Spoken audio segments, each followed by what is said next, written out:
Ya, kami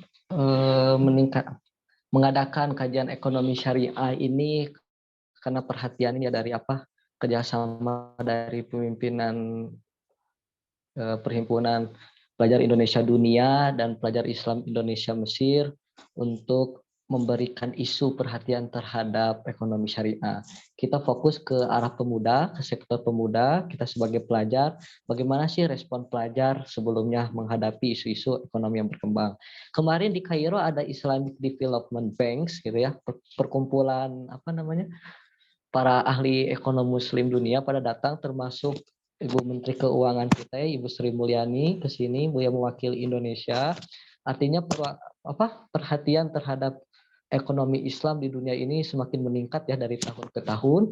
Atas dasar itu kita dari PPID dan Pelajar Islam Indonesia cabang Kairo Mesir mengadakan webinar ini dengan mengundang insya Allah pemateri yang kompeten yaitu Saudara Arif Rashid selaku Komisaris Bank Syariah Indonesia, Komisaris Independen Bank Syariah Indonesia.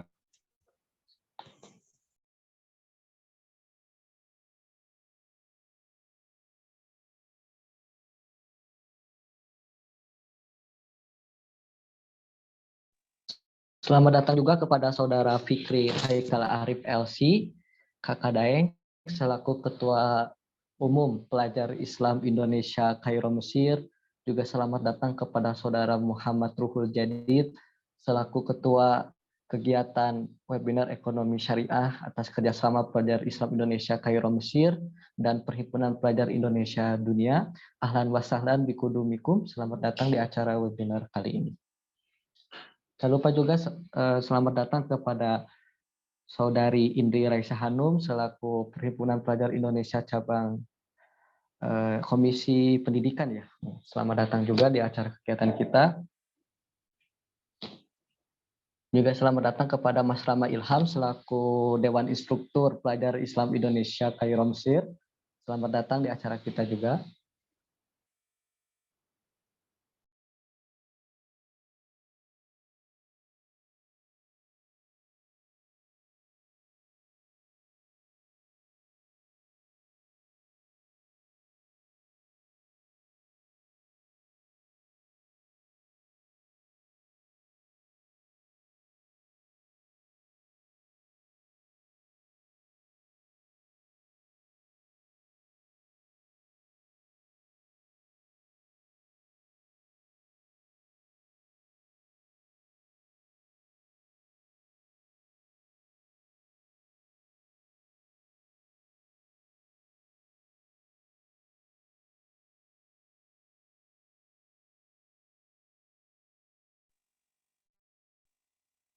Ya, sembari menunggu konfirmasi dari Pak Arif Rashid, mungkin kita akan mendengarkan terlebih dahulu Saudara Muhammad Fikri Aikal Harif LC selaku Ketua Umum Pelajar Indonesia Kairo Mesir.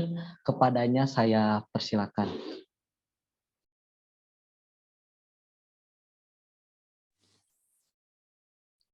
Baik, bismillahirrahmanirrahim.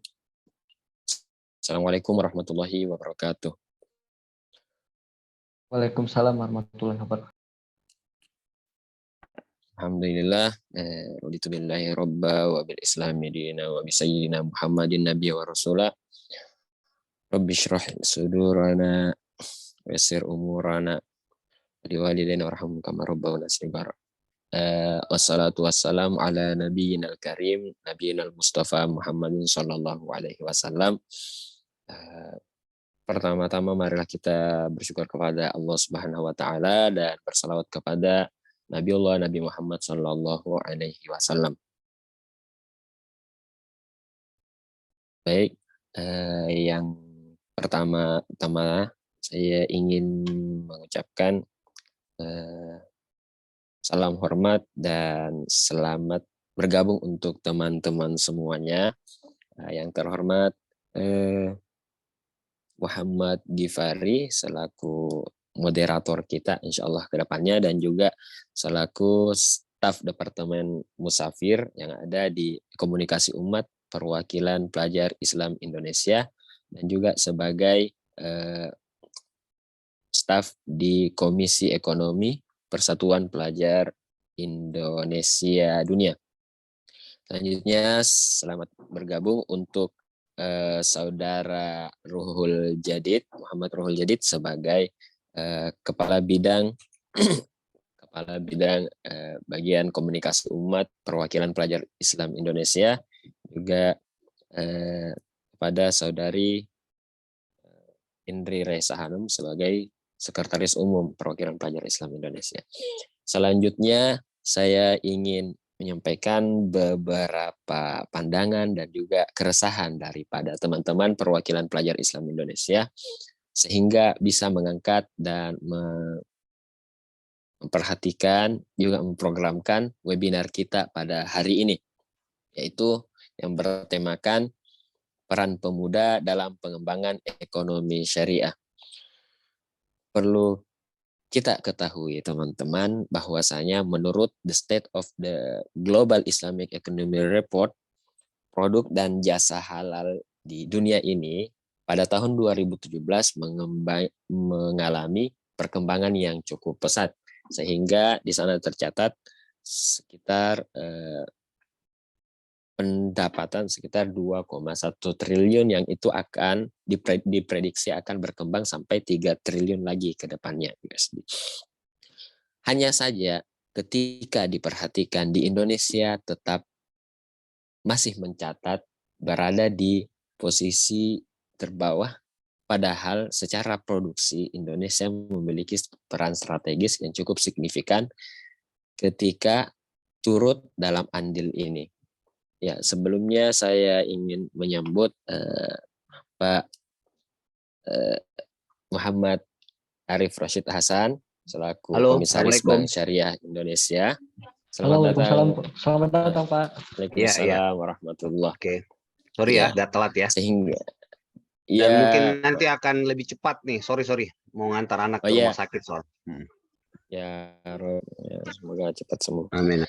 Ya, sehingga dengan webinar kita kali ini semoga juga daripada pertanyaan-pertanyaan yang mungkin juga diikuti keresahannya oleh teman-teman semua, bisa terbuka pikirannya dan bisa mengambil pelajaran dan juga banyak pandangan daripada pemateri kita nantinya. Tanpa berlarut-larut lagi, sepertinya itu, dan saya sangat meminta maaf mewakili teman-teman jikalau pada persiapan dari banyak kekurangan yang ditemui oleh teman-teman, silakan disampaikan dan juga akan menjadi catatan perbaikan ke depannya. Demikian, wassalamualaikum warahmatullahi wabarakatuh. Waalaikumsalam warahmatullahi wabarakatuh. Terima kasih kepada Saudara Fikri Haika Arif LC, selaku Ketua Umum PWK Pelajar Islam Indonesia Cabang Kairo Mesir. Ya, tadi sebagaimana beliau jelaskan bahwasanya indeks Islamic Economy Syariah itu di Indonesia belum sebanding lah dengan jumlah mayoritas muslim di Indonesia. Juga saya menambah sedikit ya tapi ada peningkatan juga dari indeks literasi ekonomi syariah menurut Pak Arif Sultan ya, Pak Sultan Emir Hidayat selaku Ketua Komisi Nasional Ekonomi Syariah (NEX) meningkat sebesar 23,3% indeks literasi ekonomi syariah. Nah, karena kita pelajar nih, pemuda generasi milenial, generasi Z, nah maka kita perlu nih untuk tahu peran apa sih yang mesti kita ambil, peran strategis bagaimana sih yang mesti kita lakukan, apa step dan langkah-langkah yang mesti diperhatikan. Nah, insya Allah saat ini Pak Arif Rashid selaku Komisaris BSI, Komisaris Independen ya Pak ya, Komisaris BSI, insya Allah akan memberikan penjelasan kepada kita semua mengenai peran apa sih yang mesti dilakukan oleh pemuda. Tapi sebelum itu saya akan membacakan CV-nya secara singkat aja ya, karena beliau harus mengantar ini, Qadarullah harus mengantar anaknya yang sakit. Syafaqullah juga untuk anak Bapak, Pak. Oke, host bisa ini. Oke, Pak Arif Rashid ya, saya sambil buka di sini. Pak Arif Rashid, sebagai kita tahu ya, beliau cukup populer ya di tahun 2013 sampai 15 ya Pak ya, selaku Ketua Umum selaku Ketua Umum Pelajar Islam Perhimpunan Mahasiswa Indonesia atau HMI, ya kakaknya dari PI ya, Pelajar Islam Iya, Indonesia betul. lah. Kakaknya dari PI. Pendidikan terakhir beliau saat ini sedang menempuh pendidikan doktoral di Universitas Indonesia, jurusan Publik Kesehatan. Tentu sekarang beliau populer, dikenal sebagai Komisaris Bank Syariah Indonesia yang merger beberapa bank BUMN. Kemudian juga ini banyak karya-karya beliau ya, ada juga seputar masjid dan ekonomi ummah, juga beliau pernah menjadi dewan masjid Indonesia ya, dengan Pak Yusuf Kala juga, dan sebagai lainnya. Banyak pengalaman yang mesti kita pelajari. Beliau merupakan sosok yang sangat memberikan inspirasi besar bagi kita, khususnya kaum muda. Nah, untuk mengefisienkan waktu, kepada Pak Arif Rashid, pada Bapak saya persilakan, Pak. Oke. Bismillahirrahmanirrahim. Assalamualaikum warahmatullahi wabarakatuh. Ya. Innalhamdulillah nahmaduhu wa nasta'inuhu wa nastaghfiruh wa na'udzu billahi min syururi anfusina wa min sayyiati a'malina. May yahdihillahu fala mudilla lahu wa may yudlil fala hadiyalah. Asyhadu an la ilaha illallah wa asyhadu anna Muhammadan abduhu wa rasuluh. Rabbi shrah li sadri wa yassir li amri wahlul 'uqdatam min lisani yafqahu qawli. Alhamdulillah, segala puji bagi Allah atas limpahan rahmatnya, kasih sayangnya kepada kita semua, sehingga dalam kesempatan yang baik ini kita bisa diberi waktu ya untuk bisa bersilaturahim ya, dan mungkin juga dalam rangka bertukar pikiran ya terkait hal-hal yang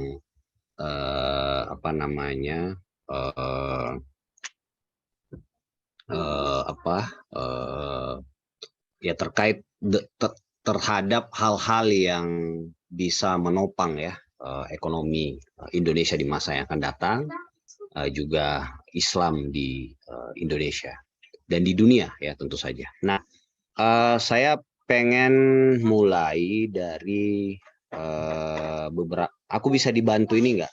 Bantu jadi host nggak? Oke, bisa. Saudari Indri, tolong di ini bisa. Sebentar Pak ya. Ya.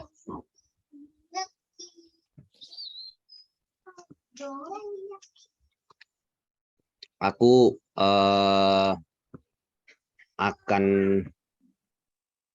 menggunakan beberapa slide ya yang sudah dibuat. Sebelumnya terima kasih ya teman PII yang sudah mengundang saya, PII Mesir utamanya ya, dan bisa berbagi di sini ya. Kan menurut saya teman-teman ini adalah harapan masa depan Islam dan Indonesia, karena setahu saya kampus Al-Azhar adalah kampus tertua ya, dan mungkin juga terbaik ya, kampus Islam gitu ya.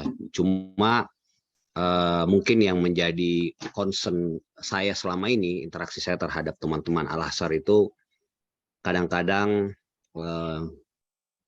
teman-teman itu populer ya, atau teman-teman itu punya kapasitas yang baik ya, tapi ketika di Indonesia kemudian hal-hal yang teman-teman sudah bangun di sana itu menjadi redup ya, sehingga waktu itu saya datang ke Mesir ya. Waktu itu kita bareng, waktu itu zamannya PPMI-nya Pangeran ya.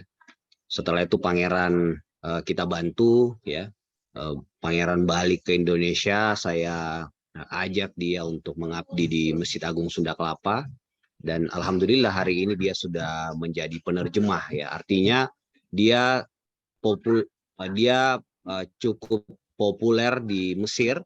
Sekembalinya dia ke Indonesia, alhamdulillah ya, apa yang dia sudah bangun di Mesir itu nggak hilang, tapi tetap kita jaga. Artinya kita sebenarnya butuh ya semakin banyak anak-anak muda, utamanya di Mesir ini ya, dan kemudian datang kembali ke Indonesia ya, dan juga mendedikasikan waktunya, dirinya ya, tidak hanya untuk kepentingan dirinya ya, tidak hanya mungkin untuk kepentingan keluarga atau mungkin lingkungan yang ada di sekitarnya, tapi untuk kepentingan yang lebih besar lagi, untuk kepentingan umat, untuk kepentingan bangsa ya, dan saya kira nanti saya akan jelaskan juga untuk kepentingan dunia ya, karena teman-teman ini adalah representasi wajah anak muda di dunia, representasi wajah Islam ya Indonesia di dunia. Nah, ini udah kelihatan ya PowerPoint saya ya. Jadi Sudah, seperti Pak. ini ya teman-teman sekalian. Yang pertama yang saya pengen sampaikan bahwa kita semua ini hari ini ya mewakili sekitar 63-64% wajah anak muda di Indonesia ya. Jadi kalau kita lihat ini milenial 25,87, 27,94 dan 10,88. Jadi secara mayoriti jumlah kita besar ya, sehingga dampak yang harus kita berikan juga harus jauh lebih besar dari apa yang sudah diberikan oleh anak-anak muda sebelum kita. Ya, jadi anak muda hari ini dan sejak masa lalu itu punya tugas sejarah yang begitu besar yang tidak boleh kita nafikan ya. Jadi sekali lagi teman-teman sekalian, teman-teman ini adalah wajah mayoritas dari penduduk Indonesia yang punya tanggung jawab sejarah yang begitu besar ya, yang harus kita pikul gitu. Jadi kalau hari ini teman-teman mengaku anak muda, maka selain secara kuantitatif jumlah kita besar, secara kualitas juga harus kita isi ya. Kita harus malu kepada anak muda di masa yang lalu ya, jumlahnya sedikit tapi mereka punya makna. Mereka punya daya dorong, daya ungkit yang begitu besar terhadap apa yang hari ini kita rasakan ya. Kalau kita mundur, Bung Karno, Bung Hatta ya, dan masih banyak anak-anak muda yang lain itu memberi kontribusi yang besar terhadap apa yang kita nikmati hari ini. Nah, dan itu jumlahnya minoritas. Hari ini jumlah kita mayoritas, maka tugas sejarah itu harus sedemikian besar. Harus kita lanjutkan ya tugas sejarah itu. Kemudian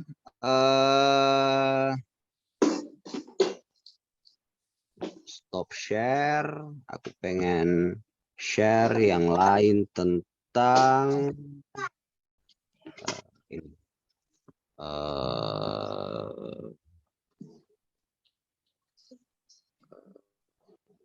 View Research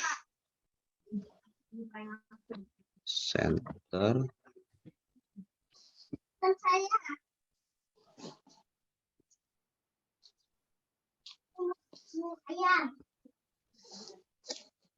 Nah, ini teman-teman sekalian,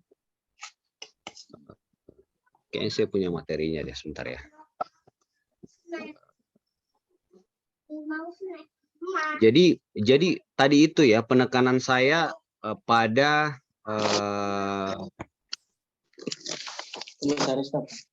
Digital Islamic Ecosystem download. Udah lama nggak seminar? Bisa sekalian apa kok?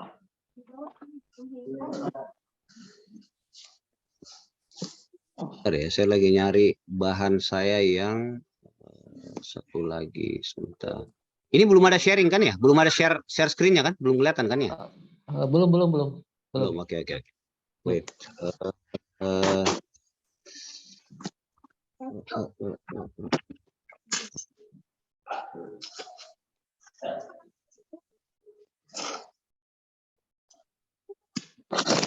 Oke, ini dia. Satu lagi.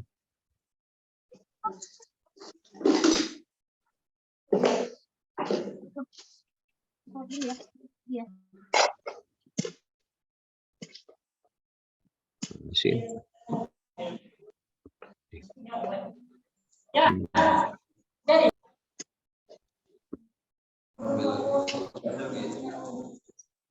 Kelihatan ini ya.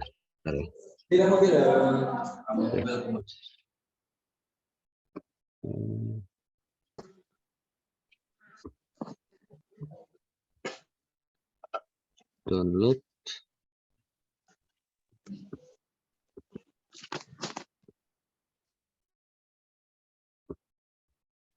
Materi digital Islam Ecosystem. Sebentar ya, saya lagi nyari materi digital Islamic Digital system.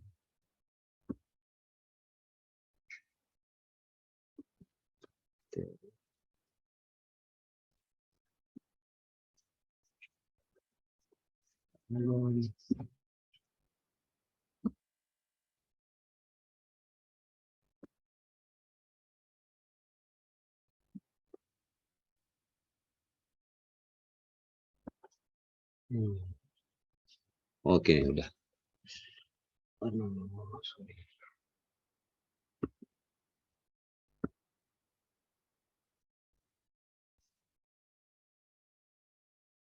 Oke.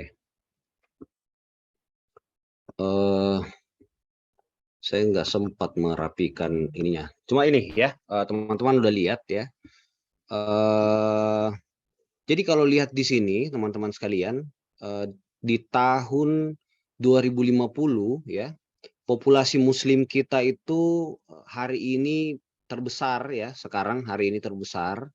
Tapi kalau kita lihat di masa yang akan datang 2050, sejak 2010 sampai 2050 ini 73% peningkatan populasi Muslim di dunia ya. Nah, jadi kalau kita lihat di data Pew Research and Consulting ini di tahun 2050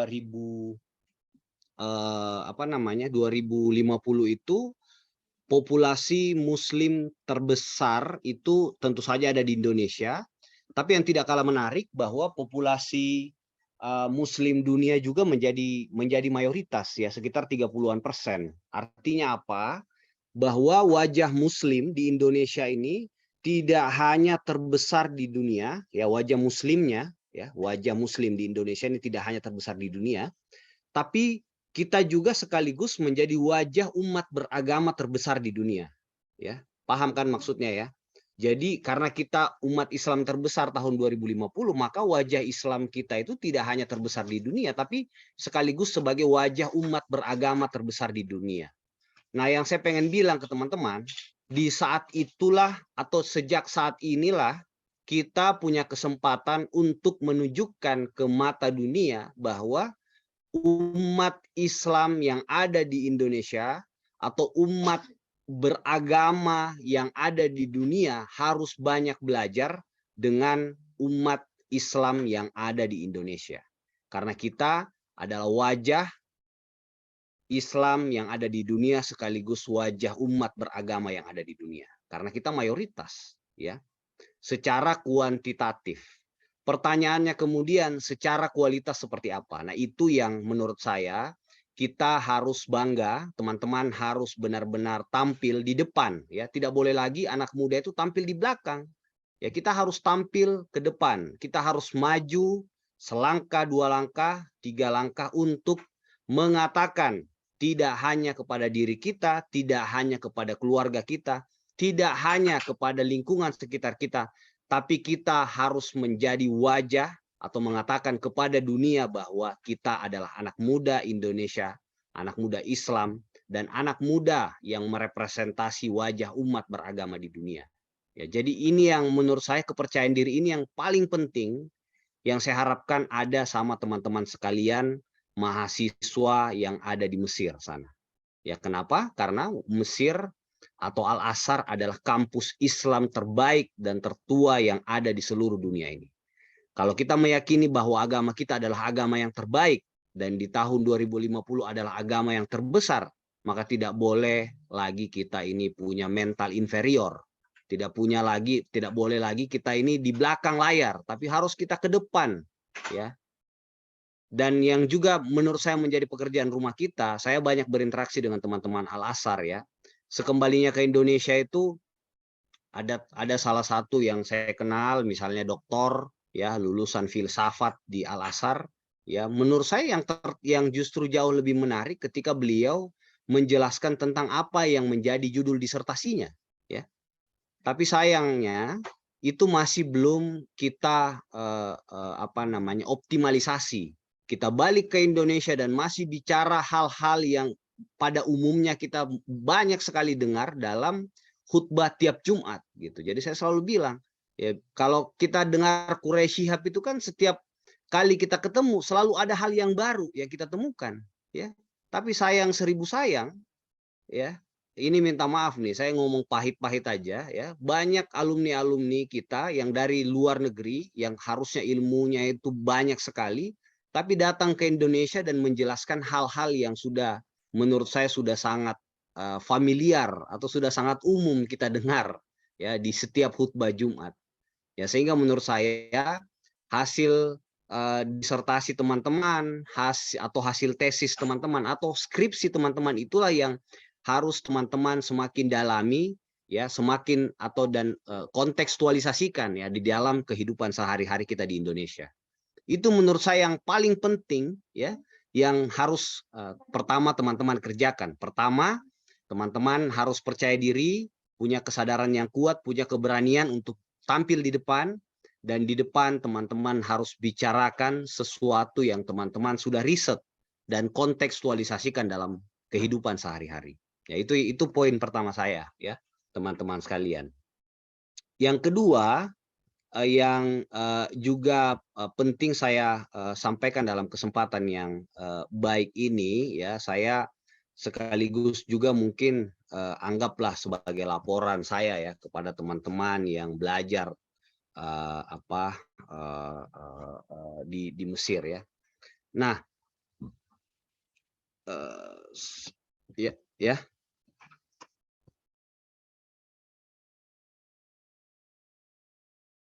Lagi, oke. Nah, yang kedua yang saya pengen sampaikan ke teman-teman sekalian dalam kesempatan yang baik ini, ya. Jadi saya cepat saja, potensi perbankan syariah tadi ini kan Indonesia ini mayoritas 87% dan 13% di ini. Dan kalau lihat preferensi orang terhadap syariah itu juga cukup tinggi sebenarnya, ya. Jadi kalau kita lihat ini ada yang rasionalis, ya, mereka memilih itu kalau berdasarkan fungsionalnya saja, atau apatis, ya, mereka nggak peduli syariah nggak syariah gitu. Tapi ada ceruk universalis, preferensi fungsional dan sosial, dan yang konformis yang harus, ya, punya preferensi. Jadi sebenarnya kita punya potensi 44% yang harusnya di Indonesia ini bisa lebih optimal, ya. Jadi ada 44%, jadi kita tentu tidak berharap 87% ini.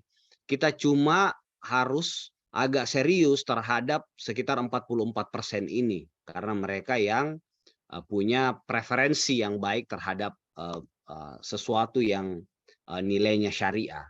Kalau kita lihat potensi bisnisnya, ya, tadi banyak disampaikan oleh oleh moderator dan ketua PI, ya, kita lihat ini ada 4.000, ya. 4.000 triliun. Jadi kalau kita bicara kebangkitan ekonomi umat dan segala macam, tapi kita tidak serius terhadap sektor-sektor ini, maka ini nothing gitu, ya. 4.000 ini hanya sekedar potensi, dan perlu kita ingat bahwa sepanjang sejarah bangsa ini kita selalu hanya bicara potensi, potensi, dan potensi, ya. Ketika kita tidak mengoptimalisasi potensi ini, maka ini akan lip service saja gitu, ya. Nah, makanan minuman halal kita 2.000 triliun, ya, pariwisata ramah muslim 162, ini semua sudah dikuantifisir, ya, sudah dikuantifikasi, yang sebenarnya ini menurut saya harus kita optimalisasi gitu, ya. Kemudian nah, dan alhamdulillah nih semua angka-angkanya ini menunjukkan hal yang sangat menggembirakan, ya. Kalau kita bandingkan di era COVID, ya, maka pertumbuhan perbankan syariah dibanding perbankan konvensional itu, perbankan konvensional megap-megap dia. Tapi perbankan syariah ini luar biasa signifikansi peningkatannya, ya. Bahkan tumbuh double digit. Saya pengen tunjukin ini, ya.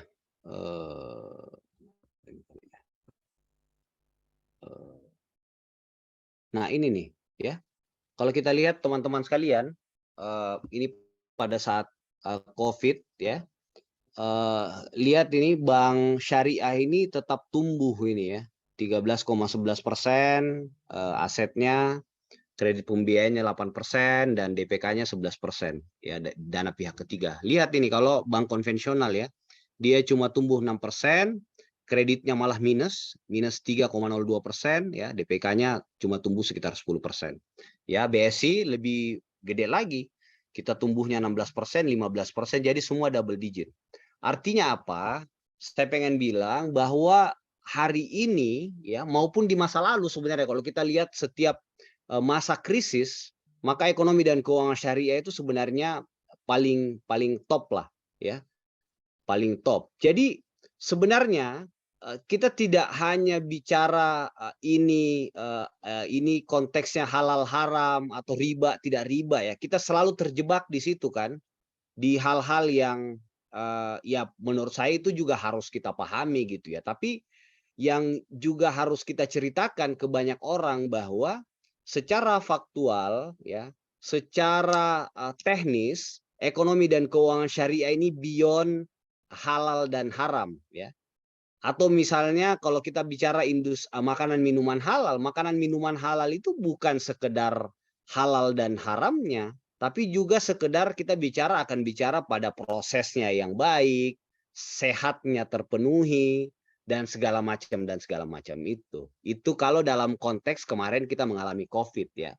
Di masa yang akan datang, saya juga akan menunjukkan sesuatu yang sebenarnya relevan dengan apa yang mungkin teman-teman kemarin di Mesir itu bicara tentang COP ya, COP27 ya, atau bicara apa tuh istilahnya sebelumnya kan di Glasgow ya.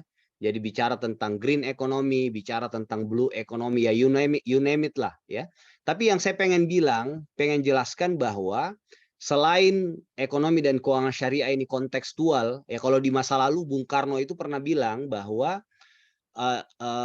Menwarde ya, jadi kritik dia terhadap kapitalisme itu karena kapitalisme dianggap sangat riba ya, mengambil hak yang bukan haknya, mengambil sesuatu yang bukan haknya, ya, kurang lebih begitulah. Dan itu kritik Soekarno dan dia menulis tentang ekonomi Pancasila.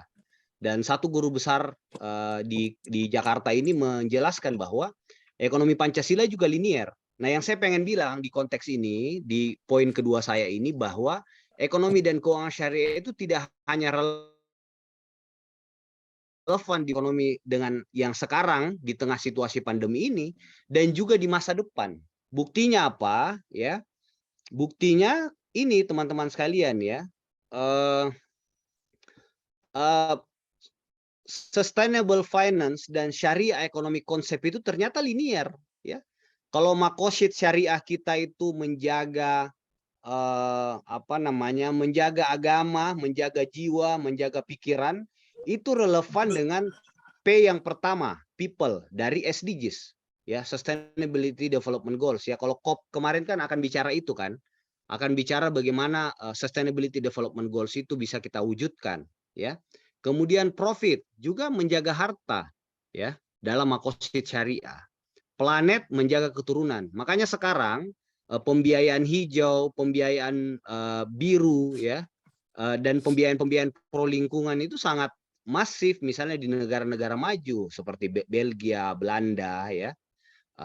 Dan banyak komitmen-komitmen untuk tidak merusak lingkungan ya, tidak merusak manusia atau people. Ya, tidak merusak lingkungan dan tetap memperoleh keuntungan. Ini kan yang kita maksud dengan makosid syariah itu. Ya, jadi teman-teman sekalian, teman-teman adalah orang yang pandai, yang belajar tentang agama. Kalau saya ini ilmu agama, saya kan sekedarnya saja gitu. Tapi yang mesti teman-teman sadari bahwa apa yang diajarkan oleh agama kita itu ternyata secara kontekstual relevan dengan setiap zaman yang ada. Makanya tadi saya kembali lagi ke pertama bahwa tidak boleh teman-teman ini minder, tidak boleh teman-teman ini mentalnya itu inferior ya. Sebagai orang yang memahami Islam, belajar di kampus terbaik, kampus tertua Islam harus lebih percaya diri. Karena apa? Karena kita akan menjelaskan ya tentang agama kita ini secara kontekstual. Nah, itu yang menurut saya menjadi sangat penting ya. Ya, dan kalau kita lihat sejarah, nah itu yang kedua ya. Nah, yang ketiga dan yang terakhir, saya pengen juga bilang ke teman-teman bahwa sejarah Islam dan sejarah Indonesia itu ya, itu akan terkait 3 hal ya. Pertama, sejarah Islam itu sendiri. Yang kedua, sejarah anak mudanya, dan yang ketiga adalah sejarah ekonominya ya. Nah, kalau saya pengen misalnya bicara tentang sejarah Indonesia ya. Dalam bukunya Rick Loves itu bicara tentang sejarah Indonesia modern, itu 3 hal tadi itu. Islamnya, anak mudanya, dan sejarah ekonominya. Ya, misalnya kita bicara tentang Syarikat Dagang Islam 1905 oleh Saman Hudi dan kawan-kawan. Atau kita bicara tentang Muhammadiyah 1912, ya, Ahmad Dahlan itu adalah seorang saudagar. Ya, kemudian setelah itu Kiai Haji Mas Mansur 1937 itu menjelaskan tentang bagaimana mereka Muhammadiyah harus fokus pada pemberdayaan koperasi dan bagaimana pada kepemilikan terhadap aset-aset itu. Ya, jadi sekali lagi sejarah Indonesia ini tidak bisa kita lepaskan dengan sejarah kaum muda, sejarah Islam, dan sejarah ekonominya. Ya, tahun 1926 pada saat NU lahir, sebelumnya itu Kiai Haji Hashim Asy'ari dan Kiai Haji Wahab Hasbullah itu mempelopori yang namanya Nahdlatul Tujar ya. Jadi teman-teman sekalian, kalau kita berangkat dari sejarah masa lalu Indonesia itu akan selalu terkait dengan 3 hal ini. Nah, begitupun dengan sejarah Islam ya. Rasulullah SAW itu sejak usia 19-12 itu sudah menjadi sejak usia 12 tahun, dia adalah seorang anak muda, dia adalah seorang entrepreneur ya, dan beliau memeluk agama Islam ya. Jadi itu. Beliau menjadi pengusaha sejak usia 12 tahun sampai usia 40 tahun. Artinya 28 tahun beliau sebagai pedagang atau sebagai entrepreneur. Ya. Kemudian beliau 40 diangkat sebagai nabi rasul, kemudian 63 tahun beliau wafat. Ya, jadi cuma 23 tahun. Artinya apa? Beliau sebagai anak muda yang paham terhadap ekonomi, dia sebagai pedagang, dan yang ketiga beliau membawa ajaran Islam. Ya, jadi teman-teman sekalian, sejarah Indonesia dan sejarah Islam itu tidak lepas dari kiprah pertama anak mudanya, yang kedua kiprahnya terhadap ekonomi, dan yang ketiga terhadap membawa api Islam itu. Ya, Bung Karno bilang kita bawa apinya, jangan kita bawa baranya saja, gitu ya. Jadi teman-teman sekalian, 3 hal itu yang mungkin penting saya sampaikan dalam kesempatan yang sangat berharga ini. Ya, pertama, kalau saya balik lagi, yang pertama mental kita harus mental anak muda yang berani tampil ke depan ya, dan mengkontekstualisasikan ilmu pengetahuan yang selama ini teman-teman sudah dapatkan di kampus Al-Azhar sebagai kampus terbaik. Yang kedua, ekonomi dan keuangan syariah ini tidak hanya ekonomi masa lalu ya, sebagaimana yang dibawa oleh para pedagang-pedagang Islam yang kemudian membawa Islam ini ke berbagai tempat, tapi juga sekaligus sejarah ketika COVID ini ekonomi dan keuangan syariah ini berhasil tumbuh dengan baik, dan sejarah masa depan ketika kita bicara tentang Sustainability Development Goals ya. Dan yang ketiga, ketika kita bicara tentang konteks sejarah Islam dan Indonesia di masa yang lalu, itu tidak pernah lepas dari kiprah anak mudanya, kiprah agamanya sebagai agama Islam ya, yang membawa nilai-nilai kemaslahatan, dan yang ketiga sebagai pejuang ekonomi. Jadi inilah yang akan membawa Indonesia, membawa Islam di masa yang akan datang menjadi Islam dan Indonesia yang jauh lebih maju ya yang patut kita banggakan sebagai agama penyempurna dari agama yang lain. Ya, mungkin itu teman-teman sekalian, kalau ada yang mau nanya 2-3 penanya, 1-2 penanya ya, karena saya setelah ini izin pamit. Silahkan ya, terima kasih. Oke, terima kasih Pak Arif. Oke, Jazakallah jadi host ya. jaza. Ya. Terima kasih atas refleksi historisnya dan kalau saya lihat ini, kalau kata Fazlur Rahman, ini double movement gitu ya, gerak ganda, refleksi historis. Kita Indonesia punya sejarah anak mudanya, sejarah ekonomi, sejarah Islam, kemudian gerakan kontekstual gitu, menjawab tantangan-tantangan dunia gitu kan. Itu siapa tadi? Kelanjutan Fazlur Rahman ya. Ya, Fazlur Rahman, double movement. Fazlur Rahman, ya. Ada yang menarik ini Cak Nur. Halo? Ya, itu ada yang menarik guru juga Cak Nur. itu Muhammad ketika Muhammad As'ad ya, yang populer itu kan, yang ketika dia ke dunia barat dan dia menemukan Islam, dan ketika dia kembali ke ini dia tidak menemukan Indonesia, Islam. tidak menemukan Islam. Muhammad As'ad. Jadi menurut saya itu juga sebagai kritik yang jujur saja sampai hari ini itu masih berlaku lah ya. Jadi saya suatu waktu ke Mesir, ya ini minta maaf ya, misalnya ke Mesir itu ya saya keliling lah ke sungai itu segala macam, itu kan pesing banget gitu ya. Jadi maksud saya ya dengan segala hormat gitu ya. Jadi Islam katanya bersih, Islam katanya itu wangi, tapi itu tidak nampak gitu loh. Itu yang buat sebenarnya kok sama kalau kita di Indonesia ya. Kita cari masjid itu kan pada saat pengen ke toilet, dan menemukan toilet itu mudah sekali. Ya, kita cuma pakai indera penciuman kita nggak usah nanya orang, karena yang paling bau itu ya toiletnya gitu. Jadi ya menurut saya pikiran-pikiran kritis itu yang harus tidak hanya kita resah, tapi kita harus mendobrak ya sebagai sebuah perubahan itu. Saya dengan segala keterbatasan saya, alhamdulillah ya, pagi, siang, malam ya, saya bekerja untuk itu terus, dan alhamdulillah Allah benar itu janjinya dalam surah Muhammad ayat 7.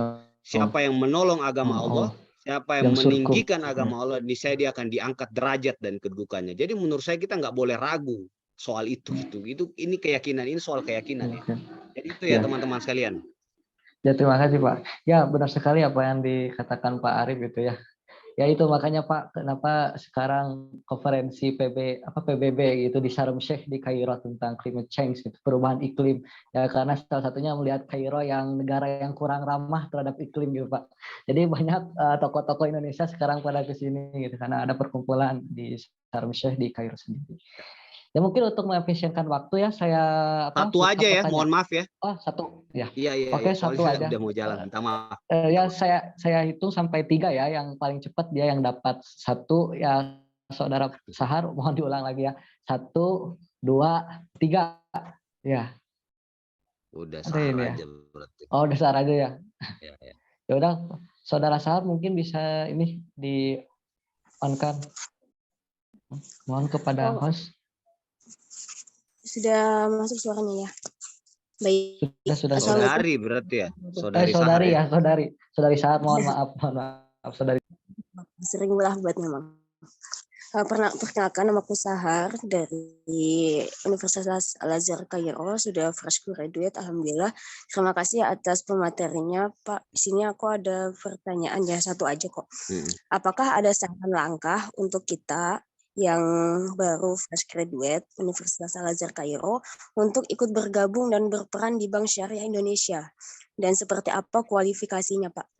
Itu aja. Kamu alumni ngambil ekonomi syariah? Aku Syariah Islamiyah.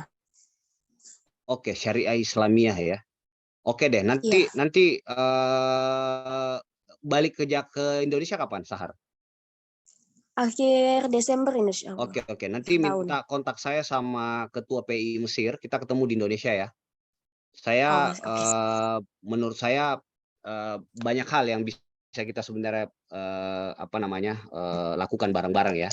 Jadi bisa di dalam, bisa di luar ya. Kalau di dalam ya tentu ada mekanismenya ya. di luar juga saya kira banyak hal yang bisa kita lakuin ya. Domisilinya Sahar di mana? Di Tangerang. Oke, Tangerang. Oke, dekat lah. Ya, yang lain sebenarnya ya menurut saya bisa kita inilah riset-riset atau apa misalnya ya teman-teman yang ambil tentang menurutku semakin banyak teman-teman meneliti tentang Bank Syariah Indonesia itu akan semakin baik. Buat teman-teman yang belum fresh graduate, maksudnya masih nyari judul skripsi atau judul apa itu bisa disiarkan tuh karena Bank Syariah Indonesia tahun lalu kita udah buka di Dubai ya. Dan tahun depan alhamdulillah insya Allah kita akan buka di Saudi. Mudah-mudahan dalam waktu yang tidak lama juga kita akan buka jadi kita memang fokusnya lagi ke Timur Tengah nih ya. Oke, jadi gitu ya.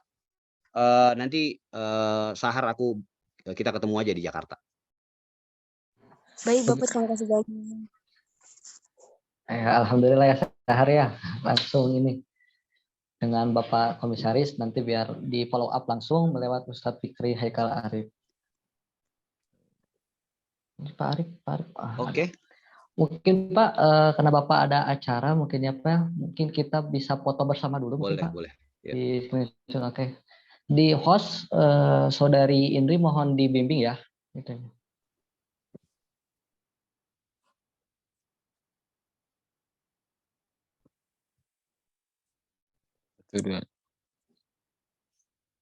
Nah, itu juga ada website dari Pak Arif Rashid, mungkin bisa diikuti perkembangannya, bisa download juga buku-buku beliau. Oke.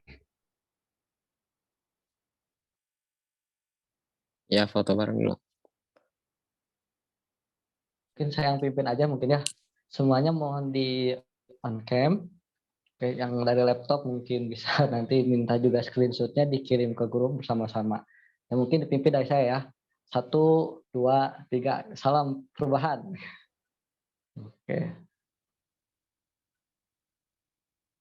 Oke. Cukup mungkin dari. Terima kasih. Ya, mohon maaf ya teman-teman sekalian ya. Ya, Pak. Insyaallah kita bisa ketemu. Sembuh Pak. Ya, assalamualaikum. Waalaikumsalam warahmatullahi wabarakatuh. Mungkin kawan-kawan, jazakallah khairul jaza atas kehadiran kawan-kawan meluangkan waktunya di acara kerjasama pelajar Islam Indonesia dan Perhimpunan Pelajar Indonesia Dunia Komisi Ekonomi di Telika PPID Dunia. Terima kasih. Saya Muhammad Gipari, mohon undur diri. Mohon maaf juga dari kami selaku pembawa acara bila ada sedikit miss komunikasi ataupun ketidaklancaran dalam kegiatan ini. Untuk mengakhiri ini, mari kita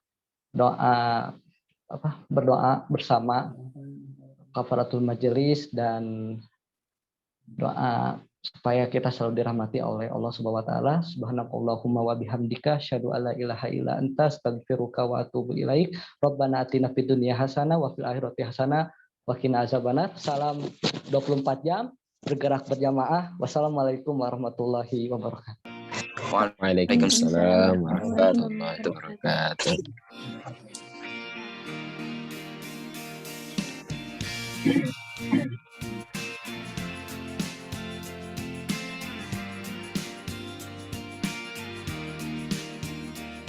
أيوة فيكم مننا نفس روحنا ودمنا قلبنا بيرتاح هوام للي فعلا زينا الكلام نفس الكلام حتى نفس Terima kasih teman-teman yang sudah hadir di webinar pada hari ini. Semoga di next time kita bisa mengadakan webinar yang lebih asik dan lagi. Terima kasih semuanya. Ya, terima kasih semuanya yang hadir di acara kita.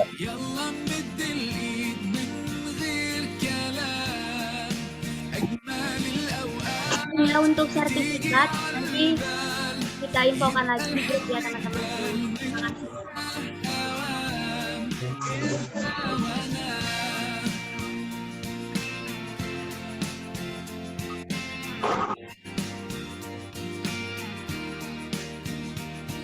ناس بترتاح لك ساعات ياخدوا قلبك من سكات يخطفوك من غير كلام أصل في منهم حاجات وفي حياتك معدودين اللي بكرة مكملين ده انتوا وقت الاختلاف بنلاقيكم متفقين حتى لوننا وشكلنا يعني أنا شبهك تمام وبتجمعنا حاجات حلوة أكيد يلا نمد الإيد من غير كلام أجمل الأوقات بتيجي عالبال يبقى الحمل جبال ننساه أوام أنت وأنا Syukron Kak Yusuf udah gabung. صعب نحس بفرحة غير وياكو كل دقيقة حلوة بيكو بتجمعنا ايه في الدنيا يساوي لحظة معاكو طول ما انتم جنبنا Insya Allah akan ada follow up lagi nantinya untuk webinar selanjutnya ya Kak Indri ya. Betul. لو تبعدنا Ya insya Allah nanti kita komisaris sama Besti sendiri ya, Pak Adi Warman Karim. Insya Allah. Siap, Allah, insya Allah ya. Tunggu aja kawan-kawan semua ya. Insyaallah, insyaallah. Bincang-bincang terkait ekspor impor boleh juga sama teman-teman PII ya. Jadi boleh dipantengin untuk teman-teman.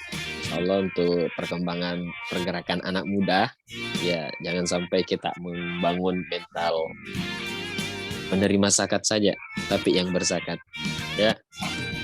Insya Allah. Mantap. Selamat datang siapa nih Iva dari Jakarta.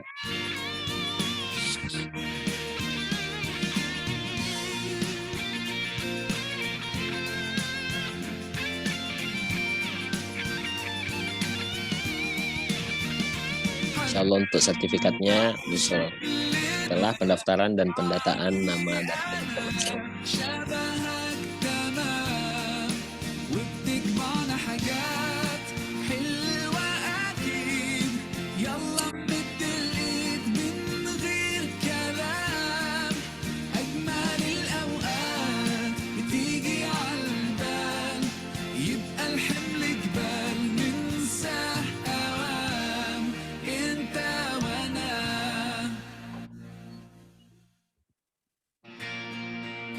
Bluetooth mode.